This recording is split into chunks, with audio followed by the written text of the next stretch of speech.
Hola, muy buenos días y bienvenidos al proyecto de IPG Patshala de español. Yo me llamo María Teresa Miramón y soy profesora visitante de la Universidad Jawaharlal Nehru en New Delhi. En esta universidad imparto asignaturas de lengua y literatura española y también de historia española, como por ejemplo literatura española medieval o literatura española de los siglos XX y contemporánea, al igual que historia de España del siglo XX. En esta ocasión vamos a empezar con el módulo 27 del paper 10, que trata sobre la literatura española de los siglos XIX y XX y contemporánea. Este módulo se titula Miguel de Cervantes. La obra de Miguel de Cervantes Saavedra, que vivió de los años 1547 a 1616, es muy importante porque con ella las formas de narración novelística llegan a la cúspide de su evolución. En él, como en casi todos los grandes escritores y filósofos, la vida y la literatura van juntas y entrelazadas. Empezaremos por repasar brevemente su biografía. La vida de Cervantes estuvo llena de acontecimientos desgraciados, entre los que destacan su participación en la batalla de Lepanto, su cautiverio a la vuelta de Italia cuando cayó en manos de corsarios, y sus años de prisionero en Argel, su rescate y su vuelta a España, donde no podía vivir de su pluma. En resumidas cuentas, trabajó como recaudador de impuestos para la Armada Invencible en Sevilla. Estuvo en la cárcel varias veces, bien por deudas, bien por verse implicado en un presunto asesinato. Tampoco su vida matrimonial fue feliz. Los apuros económicos le persiguieron durante toda su vida hasta su muerte. No obstante, es importante saber en detalle los incidentes de su vida para tener una idea de su ideología. No se sabe qué día nació exactamente, pero tenemos la fecha de su bautizo, el 9 de octubre de 1547. Se supone que nació el 29 de septiembre del mismo año, porque la Iglesia celebra la festividad de su nombre ese día. Su padre, don Rodrigo de Cervantes, era médico cirujano y su madre era doña Leonor de Cortinas. Debido a la profesión de su padre, tuvo que trasladarse de una ciudad a otra cuando era joven. Viajó así por Valladolid, Sevilla o Madrid. No tenemos datos concretos sobre dónde empezó a estudiar. Algunos críticos mantienen que inició su formación en los jesuitas de Sevilla, mientras otros dicen que fue en Salamanca donde empezó a estudiar. Lo que sí sabemos es que en Sevilla, como niño, disfrutó de los pasos de Lope de Rueda, donde nació su afición perpetua por el teatro y que asistió más tarde a las clases de humanidades del maestro Juan López de Hoyos en Madrid. Conjeturamos también que había estudiado en Valladolid porque tenía mucho conocimiento sobre la vida estudiantil de la ciudad, así como de las otras ciudades mencionadas. En 1569 se trasladó a Italia con el cortejo del cardenal Julio Acquaviva. Tampoco sabemos la razón de esta migración, pero posiblemente fue para evadir la justicia. No obstante, con la compañía de este cardenal viajó por Palermo, Roma, Ferrara, Florencia, Venecia, Parma y Milán. Su estancia en Italia le impresionó tanto que desde ese momento la vida de Cervantes cambió.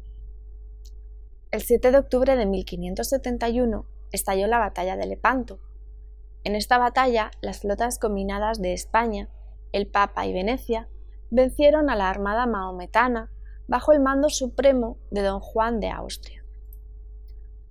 A bordo de la galera La Marquesa se encontraba Cervantes. Por unos documentos que nos quedan, sabemos que él había entrado en el servicio militar poco antes de la batalla.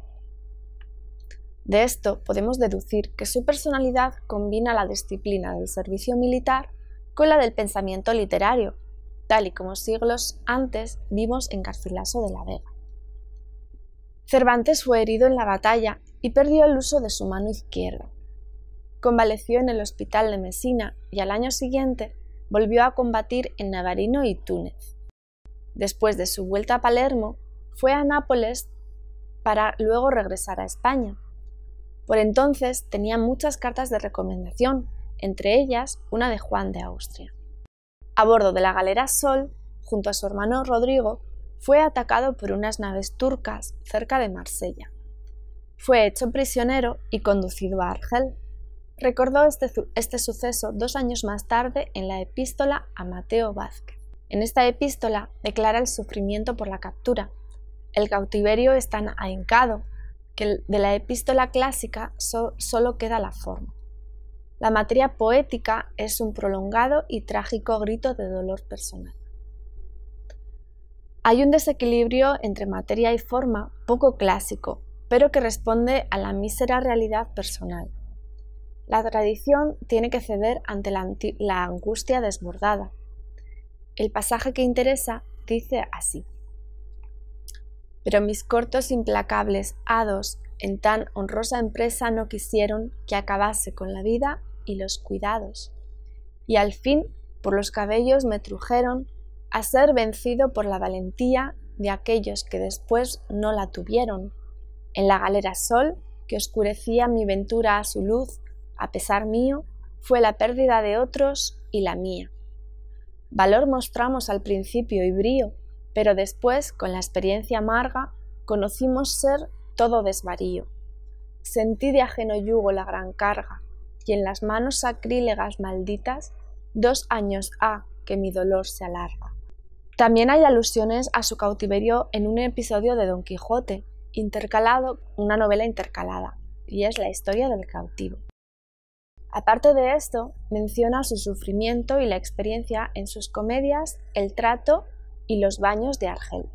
Intentó escapar de su cautiverio en 2 ocasiones, pero fracasaron ambas veces sus esfuerzos por la traición de sus compatriotas. Su hermano había sido rescatado e intentó ayudarle, pero solo salió de Argel después de 5 años. De todas maneras, el rey Hassan nunca lo maltrató y se limitó a ordenar que se hiciera más rigurosa su prisión. Fue rescatado por petición de los frailes trinitarios y fue liberado el 24 de octubre de 1580. Una vez libre, se instaló en Madrid y escribió la Galatea en 1585 y varias comedias. Se casó con doña Catalina Salazar y Palacios, dama de Esquivias, y que era casi 20 años más joven que él, pero con una dote espléndida. La boda, por razones aparentes, fue un fracaso. Durante ese tiempo, Cervantes también conoció a otros escritores residentes en la corte. También dio inicio a otros negocios. Se instaló luego en Sevilla para empezar un negocio de envío de trigo a la Armada Invencible. Le pagaron mal y estos años fueron los peores de su vida. Fue encarcelado 2 veces y se supone que la segunda vez, en la oscuridad de la prisión, empezó a redactar Don Quijote. Con la corte se trasladó luego a Valladolid, donde vivía con sus hermanos Andrea y Magdalena, y la hija que tuvo con Ana Franca de Rojas. En la noche del 27 de febrero de 1605, en la puerta de su casa, fue acuchillado el caballero navarro don Gaspar de Espeleta. El alcalde les condenó a Cervantes y a su familia a prisión. Con la corte otra vez se trasladó a Madrid en 1606. Ya había publicado la primera parte de su Quijote en 1605. Entonces entró en su etapa más fecunda y escribió varias obras hasta su muerte en 1616. Había intentado pasar a Nápoles, pero no lo consiguió. Mientras, fue nombrado miembro de la Hermandad de Esclavos del Santísimo y de la Orden Tercera de Franciscana. Le sorprendió la muerte el 22 de abril de 1616 y fue enterrado al día siguiente. Pasemos ahora a analizar las obras de Miguel de Cervantes. Cervantes era un hombre que leyó mucho, hecho que se puede ver en sus obras. Experimentó con casi cada género literario, pero se especializó en uno, la novela, género que da gloria a su nombre en las letras españolas. Empezó su carrera literaria con la publicación de La Galatea, una novela pastoril escrita en 1585. No es una gran novela, ni tampoco fue recibida con mucho entusiasmo. Tiene todas las limitaciones del género, pero Cervantes soñó con escribir una segunda parte, como nos comenta, pocos días antes de morir, en el prólogo de su Persiles. Publicó en 1605 la primera parte del Quijote, las novelas ejemplares en 1613 y en 1615 8 comedias y 8 entremeses nuevos, la segunda parte del Quijote en 1615 y el Persiles póstumamente en 1617. Sus obras teatrales, La Numancia y El trato de Argel, no fueron publicadas hasta el siglo XVIII y su poema El viaje del Parnaso apareció en 1614. Ahora hablaremos con detalle de las obras que aquí se han mencionado. Empezaremos por la poesía. Cervantes no fue un gran poeta, como él mismo reconocía. Algunos de sus sonetos, romances y letrillas, que son aceptables, se encuentran intercalados en sus obras de prosa. Es uno de sus poemas, escrito en tercetos, distribuido por 8 cantos. Tomó su inspiración del poema del mismo nombre, escrito por Cesare Caporali, el gran poeta italiano. La ironía con la que describe a los autores y obras es una muestra de su habilidad satírica. Su producción lírica consta de 2 vertientes, la italiana y la nacional. Entre esta destacan los poemas, especialmente los romances, intercalados en el texto de La Gitanilla. Como ejemplo, veamos el siguiente romance titulado Preciosa. Gitanica, que de hermosa te pueden dar para bienes, por lo que de piedra tienes, te llama el mundo preciosa.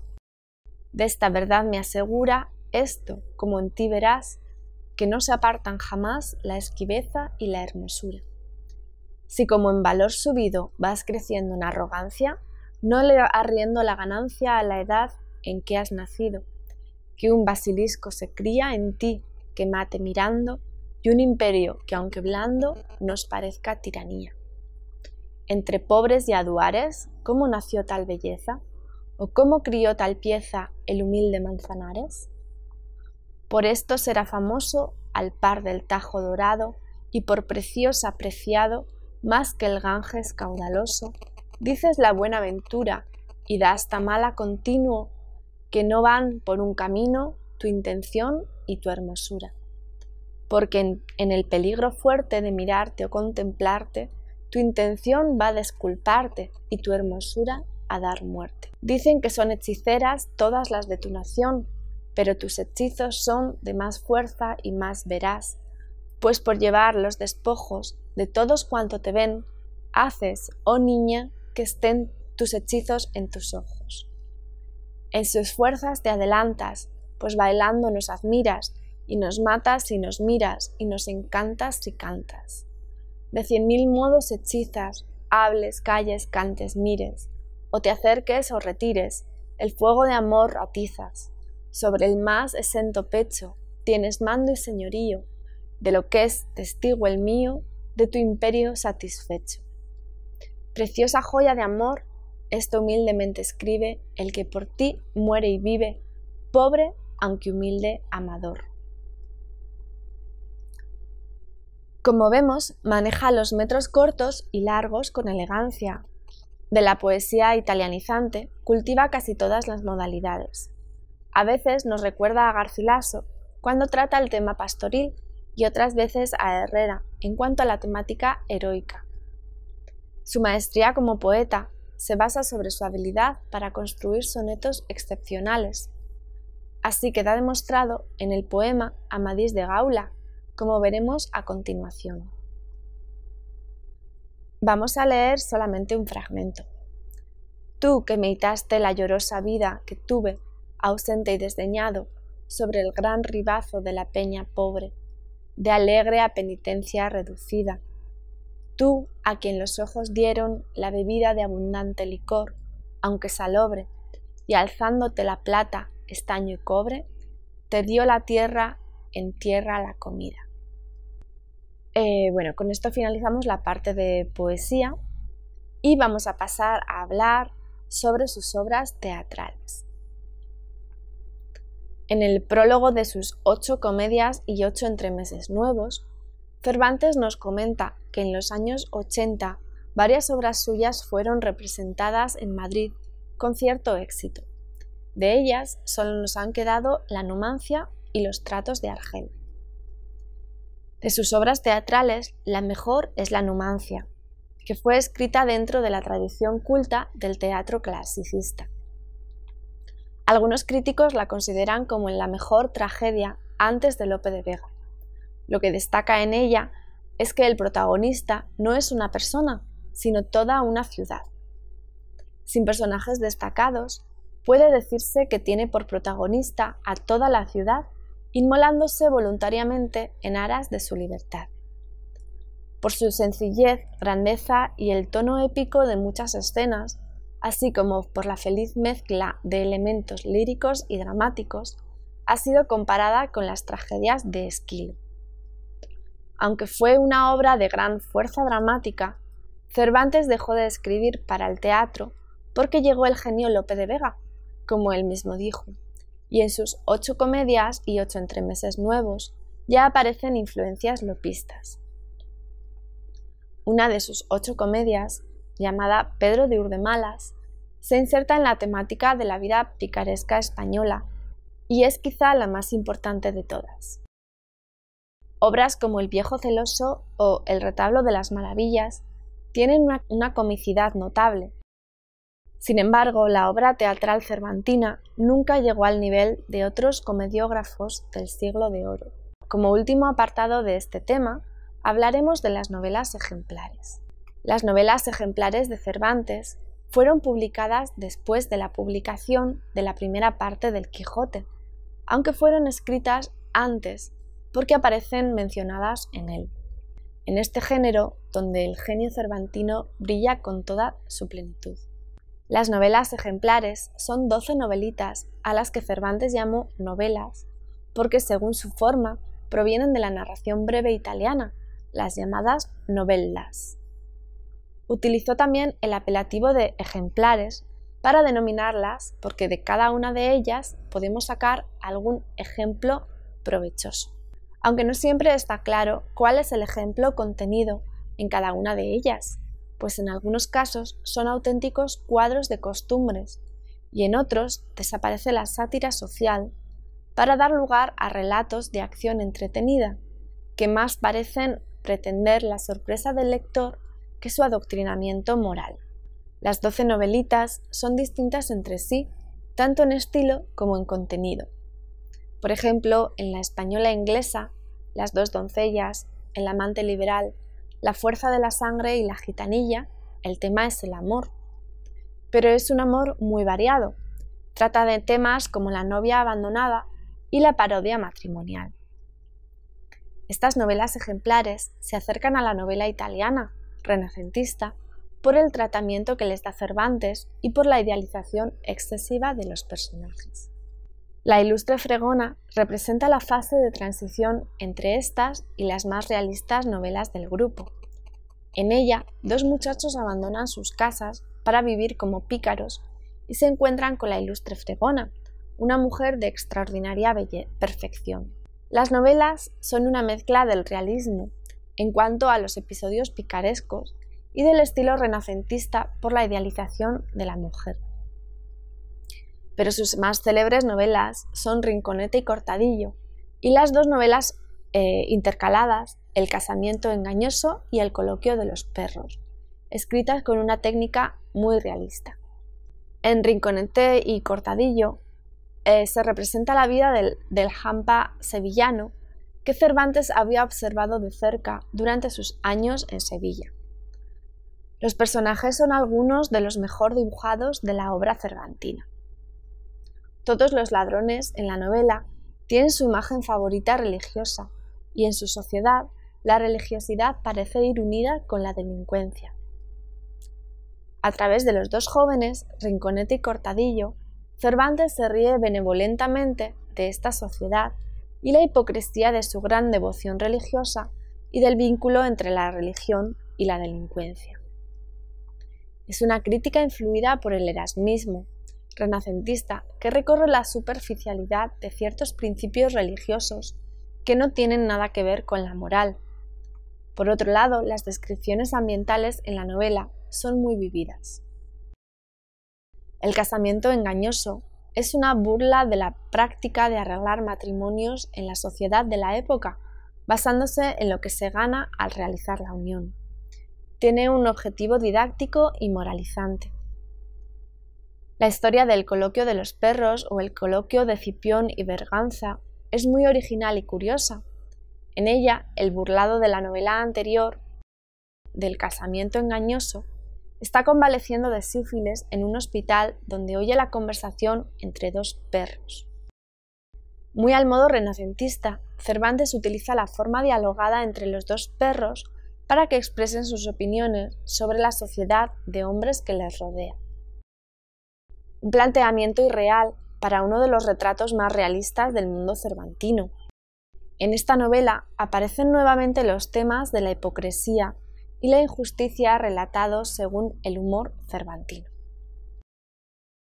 Los trabajos de Persíles y Segismunda es la última obra cervantina en el género novelístico. Fue publicada póstumamente en el año 1617. Cervantes escribió su prólogo 4 días antes de morir. Pertenece al género de la novela bizantina y tiene el objetivo de deleitar y enseñar al lector.